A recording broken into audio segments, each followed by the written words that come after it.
watching. I want to today I'm going to go over Proverbs chapter 3. And in today's lesson, I'm going to read the Proverbs, but as I read them, I'm going to stop and maybe listen and address some of the questions. Last time there was a question, I just kind of ignored it, but I'm going to just read the scriptures, and then if you have a question, I'll stop and answer. Okay, so I'm going to start Proverbs chapter 3. My son, do not forget my law, but let your heart keep my commands. For length of days and long life and peace, they will be added to you.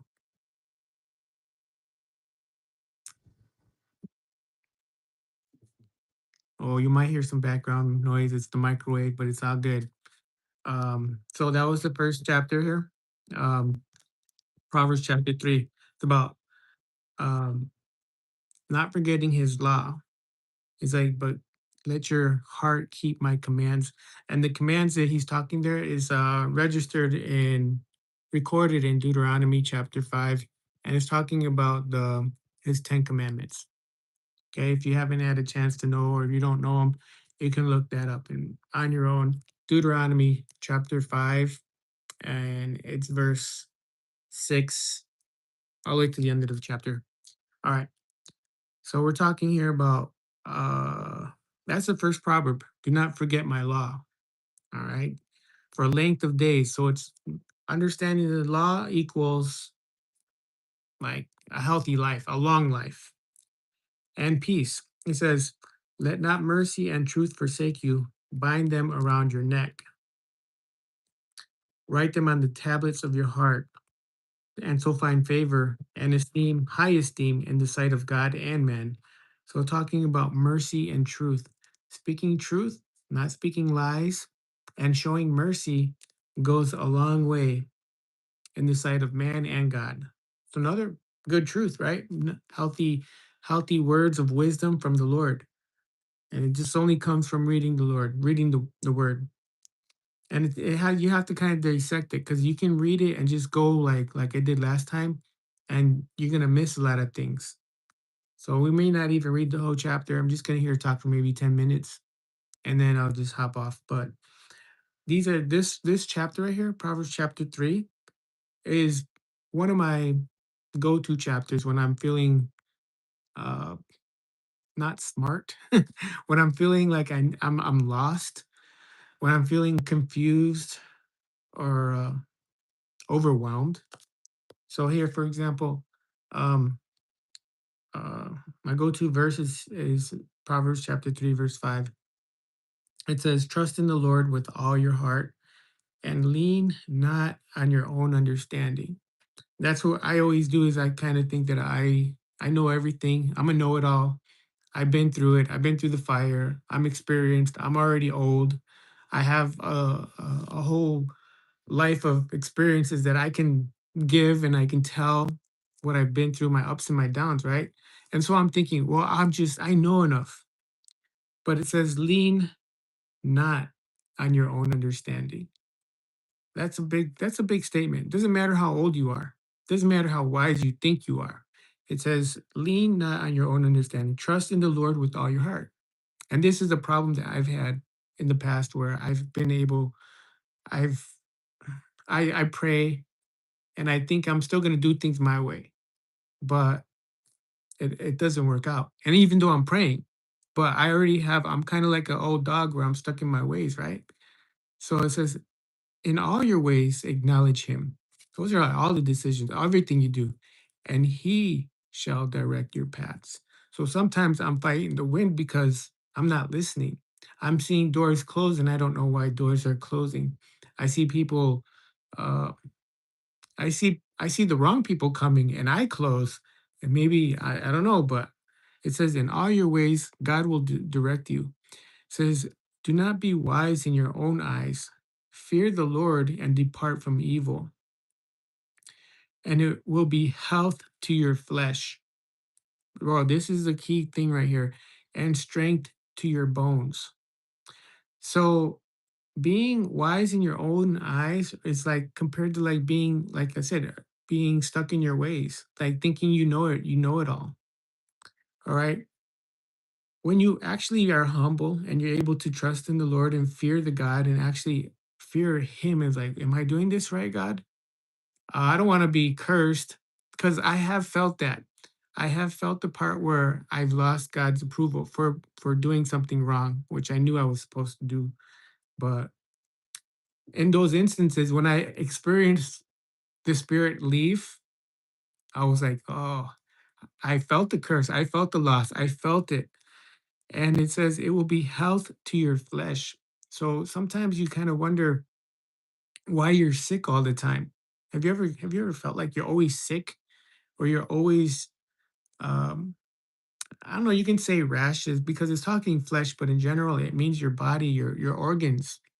What do you have high blood pressure? Is your heart like not regulated properly? Do you have kidney problems? Do you have uh, stomach problems? Well, it could be that you don't have the fear of the Lord, because if the fear of the Lord departs you, it says the fear of the Lord and depart from evil. When you depart from evil, it will be health and health to your flesh and strength to your bones. So that's pretty powerful right there. Honor the Lord with your possessions and with your first fruits of all your increase. The first fruits is basically kind of like the tithing. It's like honor the Lord with your first fruits. So your barns will be filled with plenty, and your vats will overflow with new wine. So it is biblical here in Proverbs, right? It's talking about giving your first fruits to the Lord, and then that'll reimburse you. Before I didn't believe that. It was something that I struggled with, but I do it now. Hi, Kathy. Thanks for listening. And then all right, so honor the Lord with your possessions, with the first fruits. So your barns will be filled with plenty, and your vats will overflow with new wine. My son, do not despise the chastening of the Lord. Okay, this is pretty powerful right here. Do you ever feel like God's not listening to you, or He is disciplining you in a way, and you kind of get mad at God because He's not listening to you, or maybe He says no? Well, it says here, do not despise the chastening, because I know how I have a teenage girl, right? And when I say no, she gets mad. But I'm pretty sure God would get mad too if we give him attitude, right? And he knows the way he wants the best for us, just like any good father. So he says, nor detest his correction. Sometimes we get told, man, you need to stop cussing.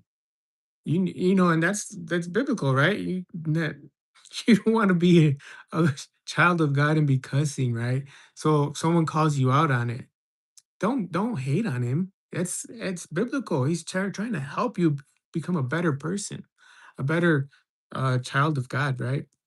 So that scripture was like when you get mad at that person, he's like God saying, don't get mad at him for him correcting you.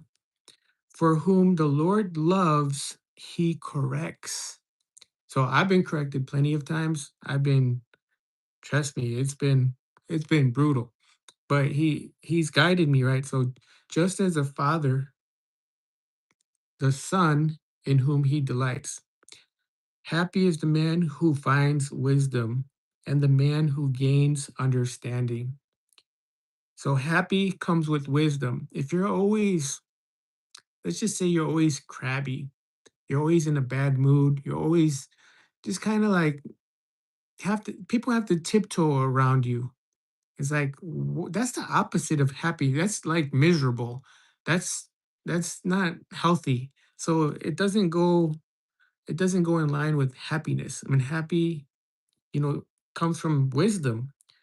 So wisdom is a she, right? Because it says here in verse 14, for her proceeds are better than that of profit of silver. So wisdom is better than money, gold, silver, and her gains than fine gold. She is more precious than rubies. Wisdom is more precious than rubies. And all the things you may desire cannot compare with her. So think about all the things you love in the world. The you love, let's say your family, your kid, let's say you love money.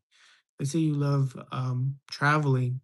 It says nothing in the world can compare to wisdom. It says for she is more valuable than her. So I don't know. So well, I'm just gonna leave it here. Proverbs. We just read 15 verses, but I just wanted to get something spiritual out today, and I know it's gonna help somebody or bless somebody. So, anyways, thanks for watching, and until next time.